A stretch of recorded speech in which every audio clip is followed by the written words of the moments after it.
안녕하세요. 저는 30대 주부로 결혼한 지는 이제 1년 정도 됐고요. 아이는 아직이에요.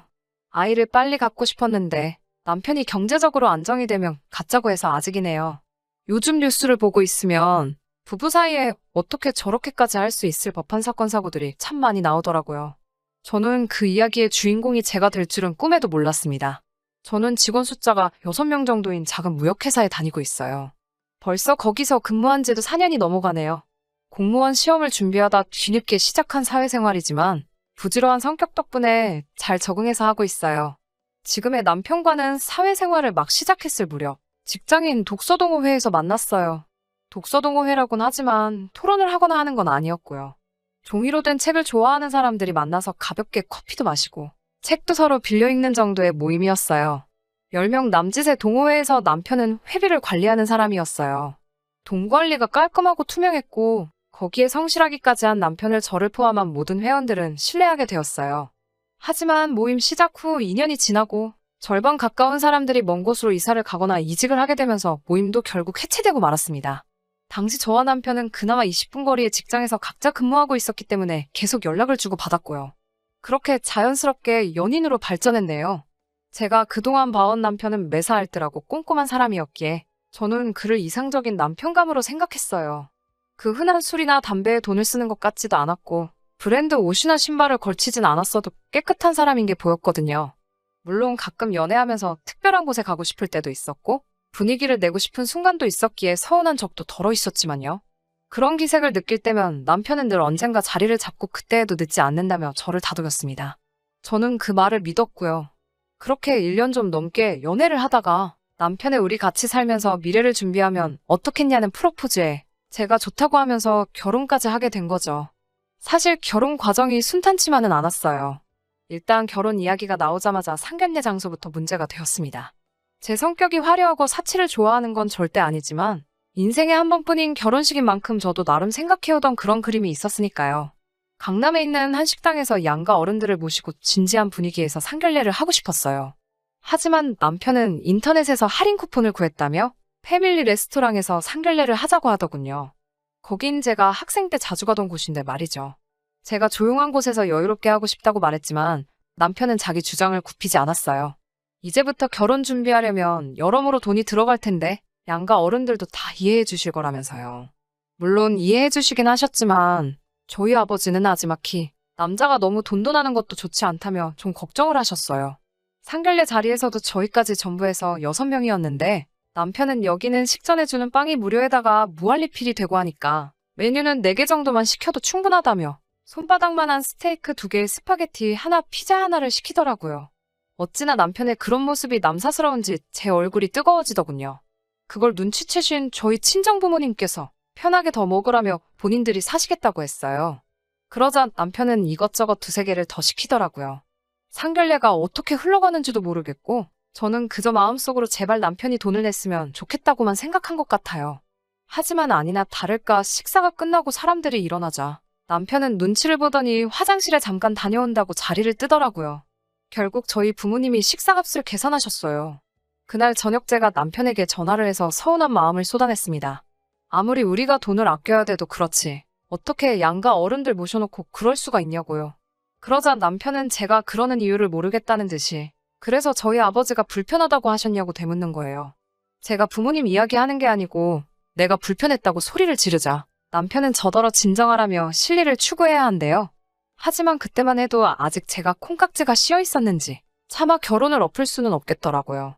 그래, 우리 둘의 더 나은 미래를 위해서 그런 걸 거야 라며 참았습니다. 이건 시작에 불과했다는 걸 그땐 몰랐어요. 남편은 여러 업체를 돌아다니며 저에게 견적을 내보라고 성하였어요. 스튜디오 촬영도 아는 동생에게 부탁한다고 자기만 믿으라고 호언장담을 하더라고요. 저희는 결국 7월 한여름에 바깥에서 웨딩 촬영을 하게 되었습니다. 그때 찍은 사진 보면 제대로 제가 눈뜨고 있는 게 없어요. 거기다 사진 찍어준 아는 동생은 취미로 야생화 같은 걸 찍으러 다니는 사람이지 이렇게 본격적인 웨딩 촬영은 처음이었다고 하더라고요. 정말이지 그 사진만 보면 지금도 속상하고 억울해서 눈물부터 나요. 그것뿐만이 아니고 드레스도 여러 곳에서 입어보고 신중하게 고르고 싶었는데 입어보는 것도 다 돈이라면서 딱 3벌 입어보고 결정했어요. 그나마 화장하고 머리는 남편한테 거짓말하고 좀 더 비싼 데서 하긴 했네요.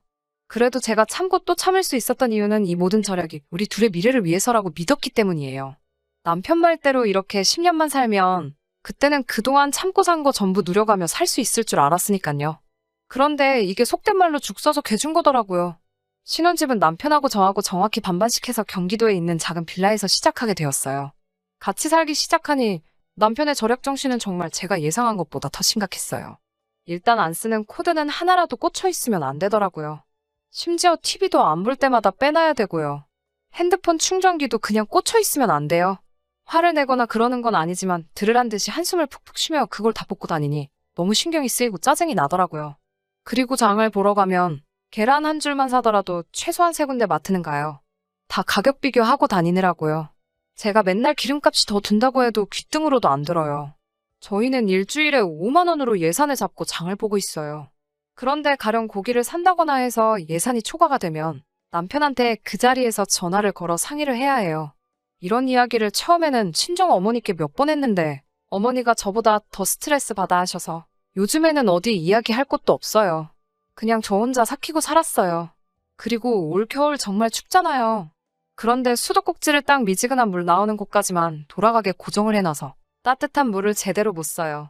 샤워도 10분으로 시간을 정해놓고 10분이 넘어가면 계속 화장실 밖에서 1분 넘었다, 2분 넘었다 시간을 재면서 눈치를 주더라고요. 이런 결혼 생활이 지속이 되니까 정신병에 걸릴 것 같더라고요. 그래도 또 한편으론 스스로 무서울 만큼 제가 적응을 해가고 있었죠. 그러다 얼마 전 친정집에 누수 문제가 있어서 저희 부모님이 며칠간 저희 집에 오신 적이 있어요. 제가 남편한테 어른들 감기라도 드시면 고생하시니까 빨리 수도꼭지 풀어놓으라고 난리를 쳐서 부모님이 따뜻한 물로 샤워는 하실 수 있었어요. 그런데 생각지도 못한 데서 정말 충격적인 장면을 목격하고 말았습니다. 영하 13도였던 밤이었어요. 저희 집은 베란다가 없는 빌라라서 우풍이 있거든요.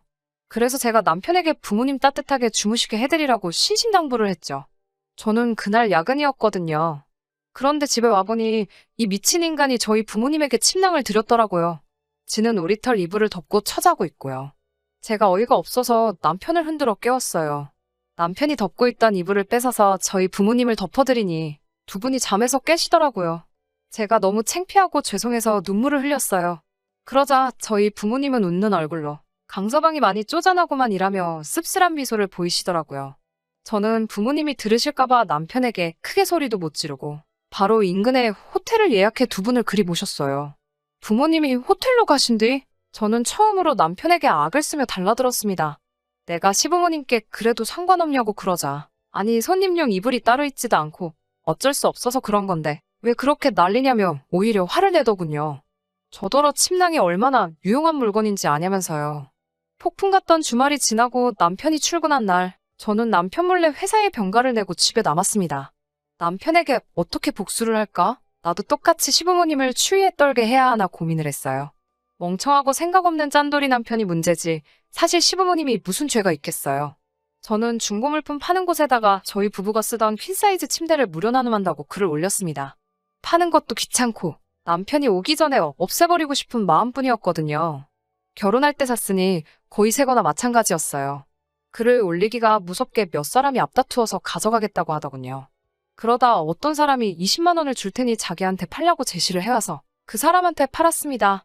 그 20만 원으로 마트에 가서 정말 혼자 간신히 누울 만큼 작은 침대를 하나 샀어요.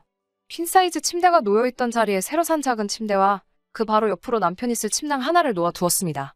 몇 시간 뒤 퇴근해서 집에 온 남편은 노발대발 난리더군요. 그런데 자기께 침낭이라서 열받은 건 둘째고 퀸사이즈 침대를 제값도 안 받고 남한테 넘겼다는 거에 열이 받았더라고요. 내가 저런 남자의 뭘 보고 결혼을 한 건지 스스로 한심하더라고요. 저는 남편이 뭐라건 무시하고 제 침대에서 혼자 자는 생활을 시작했습니다. 남편도 오기가 생긴 건지 소파 위에서 침낭에 들어가서 자더라고요. 그렇게 부부 사이가 틀어지기 시작하고 얼마 지나지 않아 시어머니께서 저희 집에 오셨어요. 시아버지와 부부싸움 후 홧김에 집에서 나오셨는데 시아버지가 홀딱 현관 비밀번호를 바꾸셨다고요. 시어머니가 오셨던 그날도 저희 친정부모님이 오셨던 날만큼 추웠죠.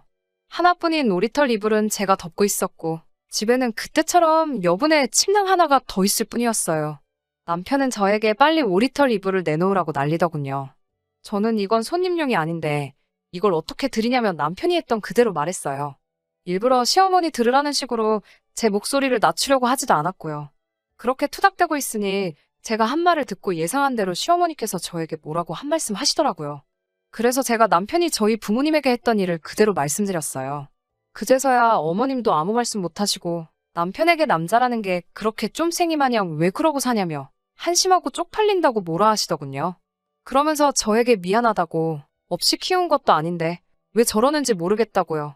저는 시어머니의 사과에도 불구하고 어른 공경할 줄 모르고 돈 몇 푼 때문에 시간 낭비를 일삼는 멍청한 남편과는 더 이상 살고 싶지가 않더라고요.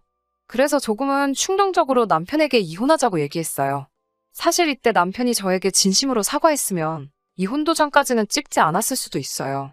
그런데 남편이 또 이혼도 돈 드는 거 모르냐며 왜 돈쓰리를 자꾸 만드냐고 한숨을 쉬더라고요. 그 한숨을 들으니 제 이성의 끈이 끊어지는 것 같더군요. 그 다음날 이혼 전문 변호사를 만나 물으니 이런 것도 이혼 사유가 될 수 있고 남편의 귀책 사유가 될 수 있다고 하더라고요. 그런데 그 변호사 말이 진짜 짠돌이들은 이혼도 돈 생각하느라 못하니까 그 점을 무기로 잘 생각해서 써먹어보라고 하더라고요. 그래서 남편과 이혼하기 전에 일단 재산적 가치가 있는 건 조금씩 정리를 하려고요. 정말 개거품 물 때까지 집안 물건 하나씩 헐값에 정리하려고 합니다. 들어주셔서 감사합니다.